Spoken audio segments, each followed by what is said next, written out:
오늘 말씀을 통해서 하나님은 유다 백성들의 죄를 말씀을 하고 있습니다. 그들의 죄가 깊이 새겨졌다 말씀을 하는데 1절의 말씀을 보면 유다의 죄는 금강석 철필로, 그러니까 다이아 이 금강석이라고 하면은 마모되지 않는 걸 말하죠. 그 다이아몬드 같은 이와 같은 걸로 절대로 지워지지 않게끔 새겨졌다는 것입니다. 어디다가 새겨졌습니까? 마음판과 그들의 제단 뿔에 새겨졌다 말합니다. 그 죄가 너무 깊이 새겨져서 절대로 지워지지 않을 정도로 새겨졌는데, 특별히 어디 새겨졌냐면 마음판과 제단 뿔이라고 말하고 있거든요. 그러니까 그들의 죄는 마음으로 짓는 죄입니다. 죄를 짓는데 사람들이 겉으로 보면은 잘 드러나 보이지 않을 수 있지만 하나님 보실 때는, 하나님은 마음과 중심을 보시니까요 너무 분명히 보여지는 것이죠. 그들의 마음에 죄가 새겨지는, 그러니까 마음의 생각, 마음에 가득한 것, 이런 모든 것들이 다 죄인 것입니다. 예수님께서 그런 말씀을 하셨지 않습니까? 사람이 입으로 들어가는 것이 그를 더럽게 하는 것이 아니라 입에서 나오는 것이 그를 더럽게 한다. 제자들이 물었죠. 주님, 그게 무슨 뜻입니까? 그랬더니 사람의 마음에 가득한 악한 생각, 탐욕, 정욕, 이런 잘못된 모든 생각들, 이런 것들이 이제 밖으로 나오는 것이죠.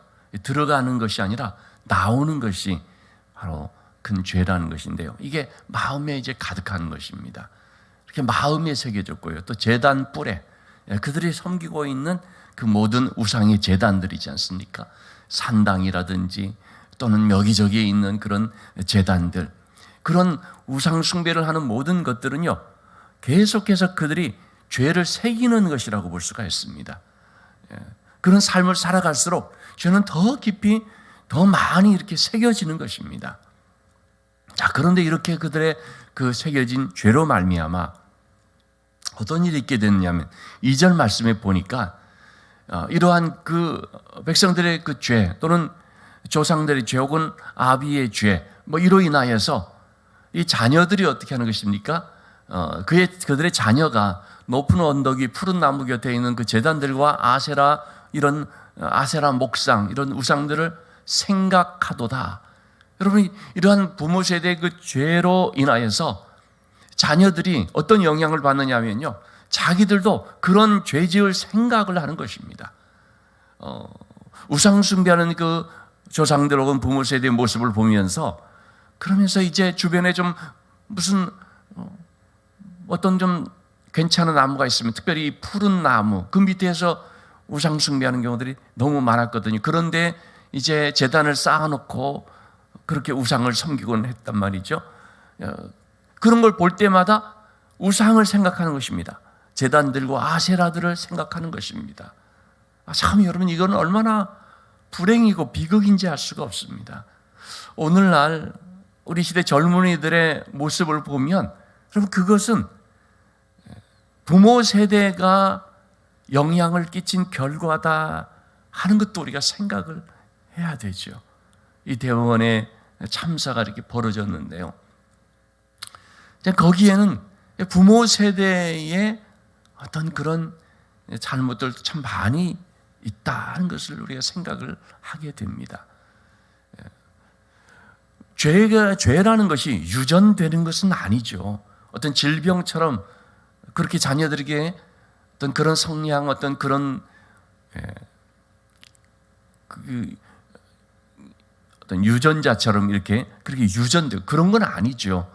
어디까지나 죄라는 것은 부모의 죄는 부모의 죄고 자녀의 죄는 자녀의 죄고 다 그렇죠. 그런데 유전되는 것보다도 영향을 미치게 된다는 거죠. 악한 그런 삶은 악한 쪽으로 영향을 미치게 되는 것이고, 선한 쪽의 삶은 선한 쪽으로 영향을 미치죠. 부모 세대가 참으로 하나님 앞에 경건한 삶을 살아가면서 기도의 삶을 힘쓰고 새벽에 주 앞에 나와서 기도하고 말씀 보고 하는 이러한 모습을 보여주려고 하는 건 아니죠. 보여주기식으로 하는 건 아니죠. 그런데 그렇게 경건하게 진실하게 신앙생활을 하게 되면은요, 자녀 세대가 그걸 보고 배우게 되죠. 영향을 받게 됩니다. 그래서 경건한 부모에게서 경건한 자녀가 나오게 되는 것. 말씀을 보고 기도하는 부모의 모습을 보면서 자녀 세대들이 그것을 또 배워가면서 닮아가면서 그런 신앙의 어떤 대를 이어가는 것을 우리가 볼 수가 있습니다. 영향을 미친다는 것이 참 무서운 일이고 중요한 일인 것이죠. 그런 점에 있어서 우리가 참 하나님 앞에서 믿음으로 살아갈 때에 그것은 우리 자신들에게만 복이 아니라 자녀들에게도 복이 되는데, 부모의 그 기도로 인하여서 자녀가 응답받는 삶이 되기도 하지만 부모의 그 신앙의 모습이 자녀들에게 좋은 영향을 미침으로 말미암아 그게 복이다라고 말할 수가 있다는 것입니다. 부모가 우상 숭배하는 삶을 살아가니까 자녀들이 무슨 나무나 이런 것만 보면 우상의 제단을 생각하는, 이러한 것이 당시에 유다의 실상이었던 것입니다. 자, 이렇게 그들의 죄가 마음 판에 또 이러한 제단에 막 새겨지고 한 결과 자녀들이 이렇게 우상 섬기는 것 생각하는 모습이 되었고요. 3절의 말씀을 보면은요, 이제 하나님께서는 모든 너희들의 재산과 너희 모든 보물과 산당들로 노략을 당하게 하리라 말씀을 하십니다. 그들에게 주어진 모든 좋은 것들을 이제 빼앗기는 날이 있게 되는 거죠. 노략을 당한다는 것이 뭡니까? 빼앗겨버리는 것입니다. 잃어버리는 것입니다. 이러한 죄의 결과가 뭐냐면 결국은 그 좋은 것들을 잃어버리는 것입니다. 우리가 이 죄 가운데 살아간다는 것이 참 이렇게 아주 이런 어떤 교훈을 우리가 생각을 해야 되는 거죠. 우리가 죄 가운데 살아가면 잃어버린다. 하나님께서 주신 귀한 은혜들을 잃어버린다. 여러분, 우리가요 예수 그리스도를 믿음으로 구원받습니다. 그럼에도 우리가 죄를 짓는 성향은 있지요.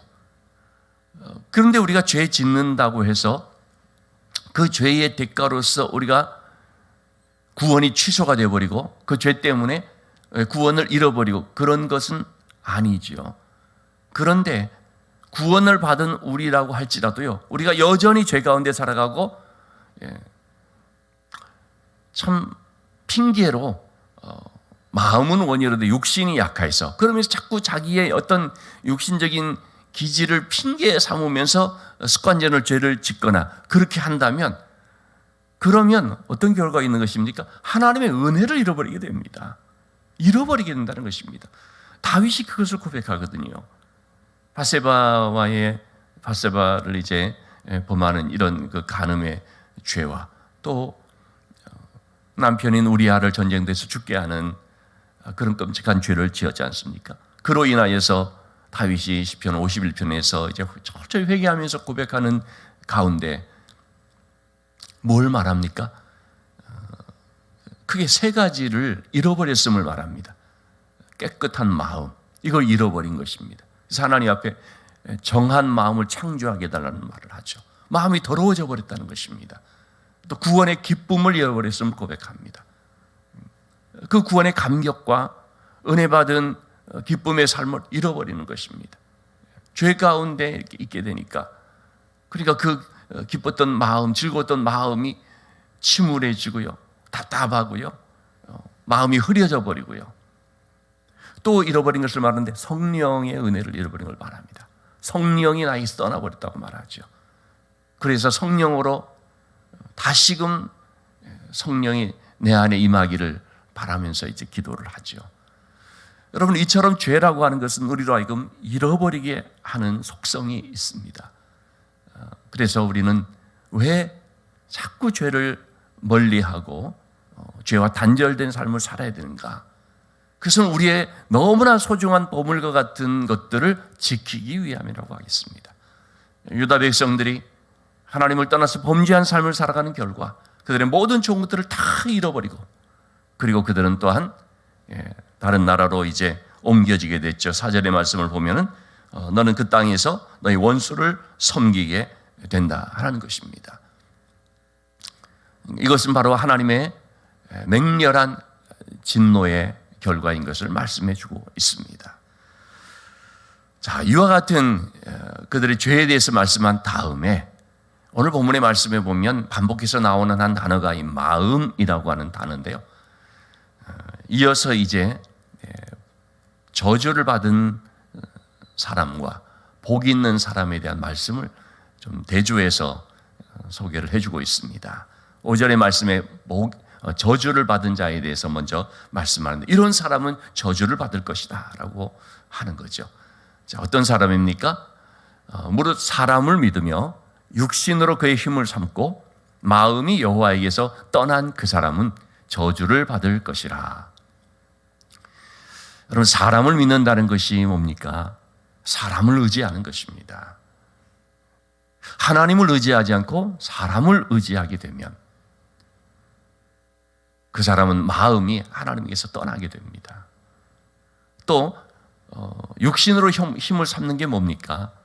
육신적인 것, 세상에 있는 것으로 자기의 힘을 삼는 것입니다. 물질로 힘을 삼는 것, 또는 어떤 세상의 권세와 명예로 자기의 힘을 삼는 것. 그 어떤 것으로 자기의 힘을 삼게 되면은요, 또 역시 마음이 하나님께서 멀어지게 되고 하나님께서 떠나버리게 됩니다. 이 마음이 참 중요한데, 그 마음이 하나님을 가까이 하느냐 하나님께서 멀어지느냐에 따라서 그 사람은 저주를 받느냐 복을 받느냐 이렇게 나타나게 되는 거죠. 하나님을 가까이 함이 내게 복이라. 시편 73편에서 그런 말씀을 하고 있듯이 하나님에게서 멀어지게 되면 그건 당연히 저주가 되어버리는 거죠. 하나님에게서 멀어지면 멀어질수록 어떤 결과가 나오게 되는 것입니까? 5절의 말씀을, 6절의 말씀을 보면 그는 사막의 떨기나무 같아서, 이 사막에 있는 이 떨기나무라고 하는 것은요, 아주 빈약하다고 할까요? 너무나 초라한 나무입니다. 너무너무 힘이 없는 나무입니다. 얼마나 힘이 없는지요. 어떤 작은 마찰에도 그만 그 불이 나가지고 홀라당 타버리는 그런 나무입니다. 하나님께서 모세를 부르실 때 이 광야에 떨기나무 불꽃 사이에서 부르지 않습니까? 광야에 있는 너무나 초라한 나무, 대표적으로 초라한 나무를 뜻하는 이 떨기나무거든요. 마치 지금 그 이스라엘 백성들의 모습이 떨기나무와 같은 것이었죠. 물론 모세도 그런 떨기나무와 같은 모습이라고 할 수 있겠습니다. 근데 그 떨기나무에 불이 붙었는데 타지를 않습니다. 근데 모세가 그 광경을 너무나 신기해해서 다가갔던 것이죠. 아니, 그럴 수가 있는가?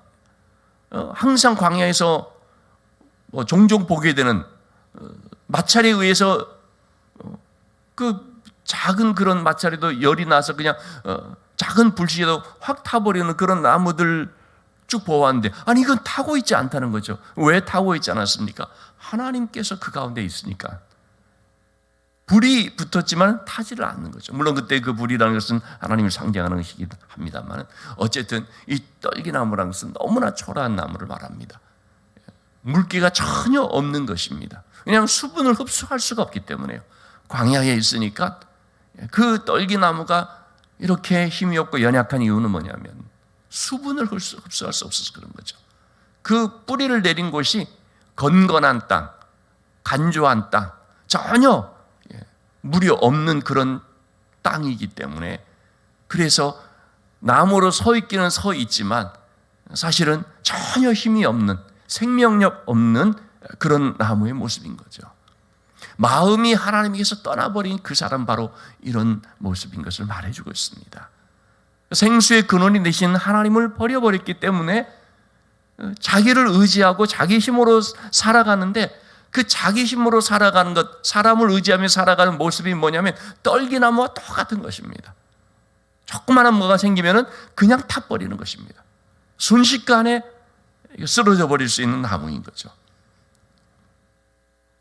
이러한 이 사막의 떨기나무로서 이제 마음이 하나님이 써난 자를 이제 설명을 해주고 있고요. 자, 반면에 7절의 말씀 보면 그러나라고 말하고 있죠. 그러나 그 마음의 중심에 하나님을 의지하고 하나님께 의뢰하는 그 사람은 복을 받을 것이라고 말하고 있습니다. 사람을 의지하는 것이 아니라 하나님을 의지하는 사람입니다. 세상에 있는 어떤 것으로 힘을 삼는 것이 아니라, 육신적인 걸 가지고 힘을 삼는 것이 아니라 하나님을 나의 힘으로 삼는 사람, 그것이 바로 하나님을 의뢰하는 사람이죠. 하나님께 맡기고 절대적으로 하나님을 신뢰하는 사람이지요. 바로 그 사람은 어떻게 되겠습니까? 마음이 늘 하나님께 있는 거죠. 마음이 하나님께서 멀어진 전자의 사람과 대조적으로 마음이 하나님께로 늘 가까이 있다라는 것입니다. 그것은 생수의 근원 대신 하나님께 뿌리를 내리고 있음을 말해주는 것이죠. 그것을 표현해주고 있는 것이 바로 8절의 말씀입니다. 물가에 심어진 나무, 강변의 뿌리를 잘 뻗은 나무입니다. 시편 1편 우리 잘 아는 말씀처럼 복 있는 사람은 죄인의 길 서지 아니하고 악인의 꾀를 따르지 아니하고 오만한 자의 자리에 앉지 아니하고 오직 여호와 율법을 주야로 묵상하는 자로다. 그는 시냇가에 심은 나무가 그 계절을 쫓아서 열매를 맺으면서 잎사귀가 마르지 아니하고 잎이 늘 청청하고 그러면서 모든 일이 다 형통하리로다 라고 말한 것처럼 바로 그 시냇가에 심은 나무입니다. 그 시냇가에 심은 나무라는 것은 나무가 좋고 나쁘고를 떠나서 시냇가에 심어졌다는 그 자체로 이 나무가 잘 자라고 생명력이 있게 뿌리 잘 내리니까요. 그러니까 이제 잘 자라고 그리고 열매가 늘 풍성한 것입니다. 그와 같이 지금 예레미야 17장 8절의 말씀도 그 시냇가에 심은 나무를 말하는 거죠. 강변의 뿌리를 뻗친 나무. 그렇기 때문에 이 나무는 어떻습니까? 더위가 와도요 두려워하지 않고 잎이 청청합니다. 더위가 오는데 말라야 되는데 전혀 그런 면에 있어서 두려워하지 않습니다. 어떤 시련의 어떤 그런 뜨거운 그런 열기와 같은 시련이 불어닥쳐도요 두려워하지 않습니다. 왜냐하면 뿌리를 지금 강변에 뻗었기 때문에, 즉 생수의 근원이 되시는 하나님께 뿌리를 딱 두고 있으니까 두려워하지 않습니다. 가뭄은 해, 가뭄이 들고 기근이 드는데도 걱정이 없습니다. 그리고 결실이 계속 이어지는 것입니다. 아니 가뭄의 때 다른 데들은 다 말라버리는데요. 다 시들어버리고 뭐 열매는커녕 지금 죽기 일보 직전인데요. 그런데 이 나무는 결실이 그치지 않더라는 것입니다. 연세가 들어도 결실이 그치지 않는 것입니다.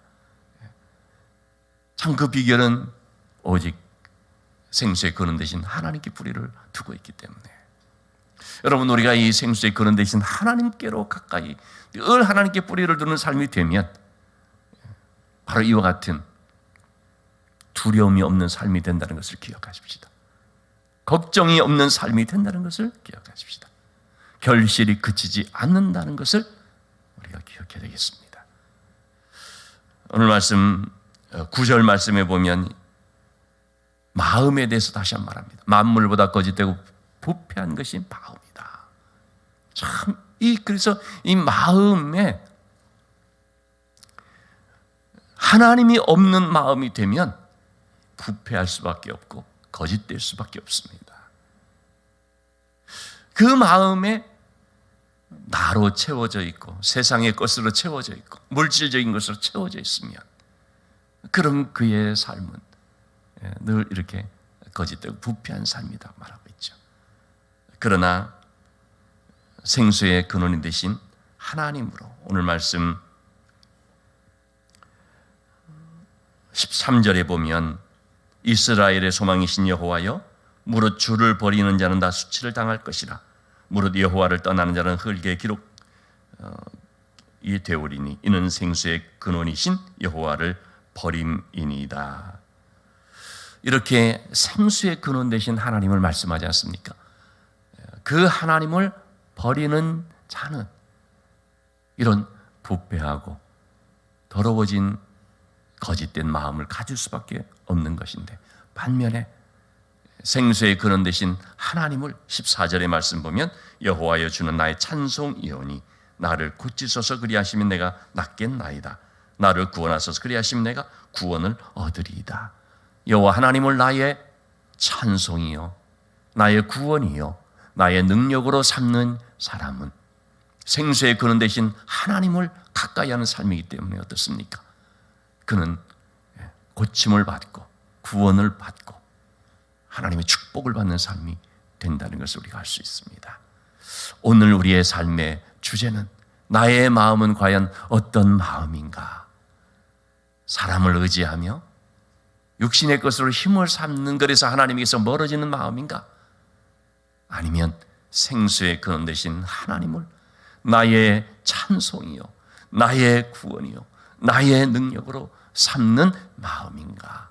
여러분, 그러한 마음이 될 때에 강변에 뿌리를 내린 나무처럼 시냇가에 심어진 나무처럼 늘 하나님께서 함께해 주신 형통의 삶이 된다는 것을 기억하고 오늘 우리가 어떤 상황 속에 어떤 곳에 가든지 항상 우리의 마음이 하나님을 향하는, 하나님을 의지하는, 하나님께 소망을 두는, 하나님께로 기쁨을 삼는 그런 마음이 되므로 복 있는 삶이 되기를 주님 이름으로 축원합니다.